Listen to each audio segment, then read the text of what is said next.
Houston, Texas, home to 5 million people, and to the Houston SPCA, a nonprofit organization funded by private donations. It's here that 8 investigators answer 9,500 calls a year. Houston has one of the biggest and busiest animal cruelty squads in America.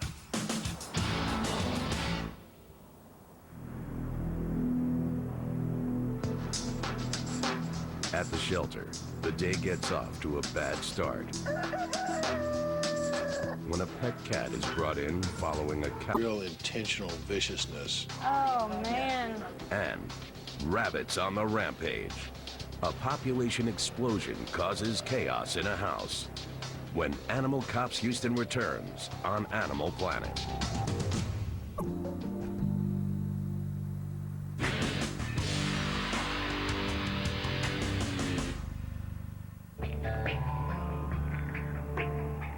Animal cruelty investigator Barbara Christiansen is heading to the outskirts of Houston on what sounds like an unusual case. It's reported that an elderly woman has a very large number of rabbits inside her home. They're being kept in very unsanitary conditions. It's reported at this point that the owner is currently in the hospital, undergoing some treatment. So we're going to check it out and see what we need to do for the animals. Morning, are you Ginny? Christiansen meets up with local animal control officer Ginny Wellborn, who was the first to discover the rabbits. Inside the house, they find that conditions are bad. Oh, wow. Oh, man. You can see it soaking up the walls. Oh, here's a little dead one. In temperatures of 100 degrees, the smell in the home is overpowering. Christiansen videotapes the scene in case the pictures are needed for use in a future court case. There's at least 40 rabbits in the house. The conditions in there are just, you can't describe them. There's the ammonia smell from the urine and feces. The floor is just one big litter box. Various degrees of decay on some of the animals that are already dead. The conditions are just completely unsanitary, unlivable. We need to get those animals out of there. If she can get a court warrant, Christiansen will be back to remove the rabbits as soon as possible.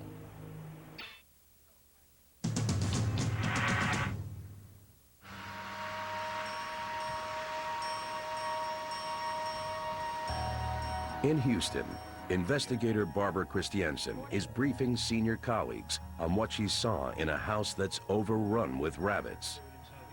You really can't see the floor. That's... Air conditioning? The air conditioning was not on. These are the bunnies in in that little Tupperware container. This is the restroom that I'm assuming the one that she's been using most recently, and there's maggots in it. So I'm wondering if the indoor plumbing is working. That's another dead bunny. And I think if we would have left the little bunny that was there, it would probably be dead by the time. Those rabbit droppings on the floor?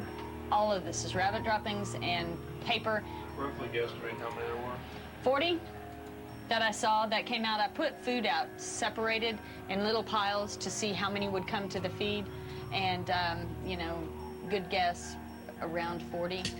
Not counting the ones that are stashed or hidden. They're all sociable or used to human contact, or are they feral like a cat? They're kind of feral. We're gonna chase them. Senior investigator Max Mixon loads up his equipment.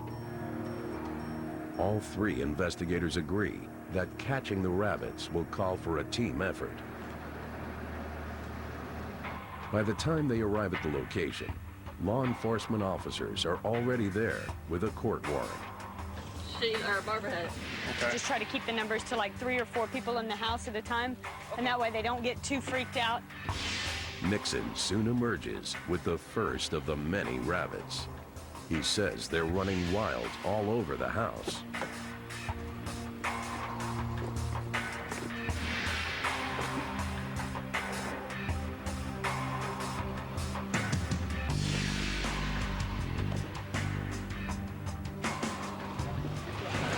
big boys. Okay. I think we've gotten maybe half of them so far.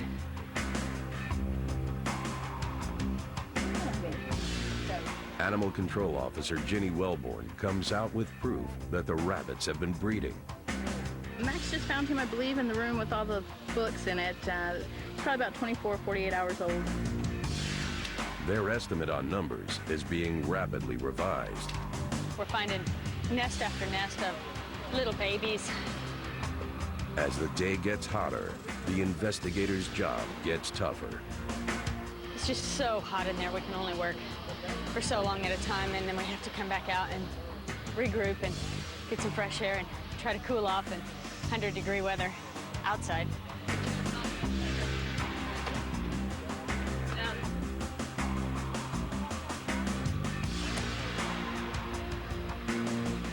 They'll be put into clean housing with proper bedding. They'll get the adequate food that they need, and just a little bit more of a varied diet, which is really important for rabbits as well. Given the heat, the combination of the piles of debris and limited working space and the urine and feces that's in there, it's been really quite a job. 3 hours later, it's finally over. Let's get out of here. All right.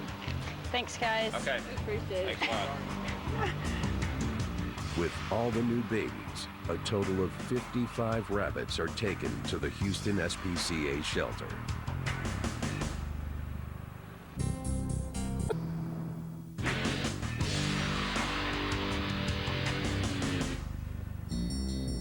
Back at base, they're getting ready to take in the 55 rabbits rescued earlier in the day. Good job.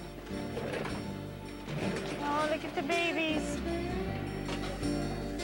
Stop. To avoid the risk of more unwanted babies, the first priority is to separate the adults. Okay, no. Although these have been housed together in the past, we want to separate them at this point to avoid any future breeding, because we certainly don't want to encourage more rabbits and a larger population than what we have to deal with right now. Christiansen discovers that determining their sex isn't easy. Boy or girl? These young ones I'm having a hard time with. Oh, that's a little female. Okay. That's... Why female is why? How many we have in total? Check as you're looking at females. Check and see them, or any of them are bare on the belly. Okay. Because when they give birth, they pluck all their hair out. And just kind of hold them off to the side since we got all those young ones. Male. And we'll figure out who the mamas are.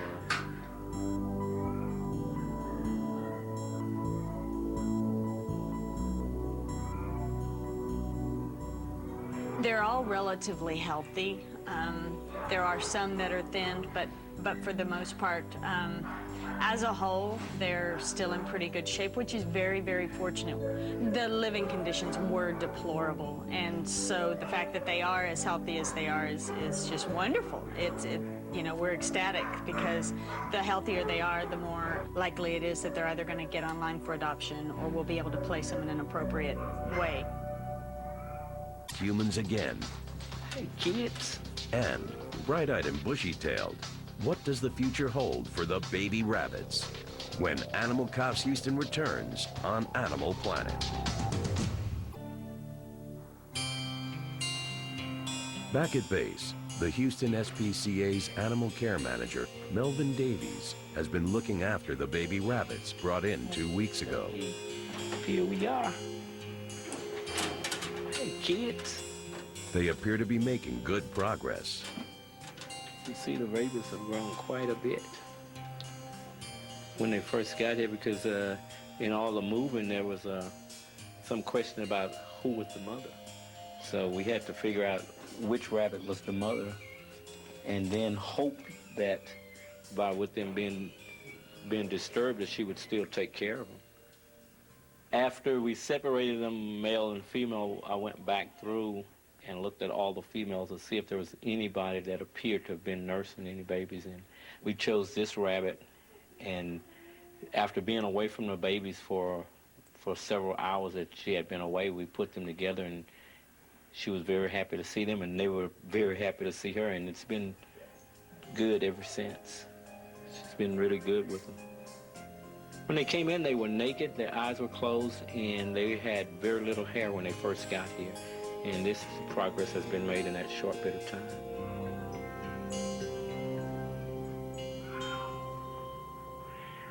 There's a fresh start in life for some mistreated horses.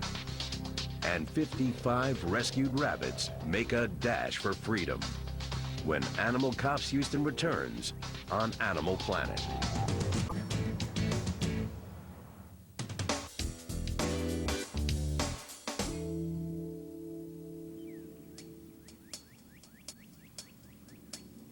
"55 rescued rabbits have been moved to a new home 200 miles from Houston in San Antonio. They're at a rabbit sanctuary run by Kyle and Kay Hendricks. We started the sanctuary because my son had one rabbit that I was very close to and was grief-stricken when we lost him. So we told our local vet, if anyone has a rabbit to turn in that they don't want, we'll be glad to take care of it. And word spread, and it's turned into the rabbit sanctuary. These 3 little ones in here and the 4 there are the 7 babies that came from the Houston SPCA. Many of these bunnies, when they came to us, they had worms. So what we've done is we've given them a natural wormer, which has worked beautifully on most of them. And I've seen a big change. They've become very, very playful. They've gotten chubby. And they know when I go to work in the morning, they come. When I say carrot, carrot, all the ears are up and they're at the front of the cage waiting. So they're very sweet. They'll come in the house, they'll get used to us handling them and holding them. Touch your nose. And then a few weeks later, they'll go to a pen. Once they get used to it and they're secure, and we're sure that they're with no parasites and that they're strong, that they're physically capable of living out here, then we release them.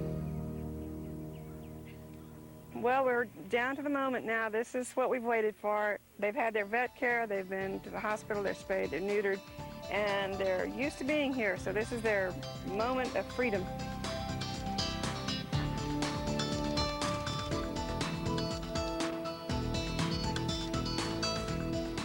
It feels wonderful to know that they're safe now and they can live out their life peacefully and happily.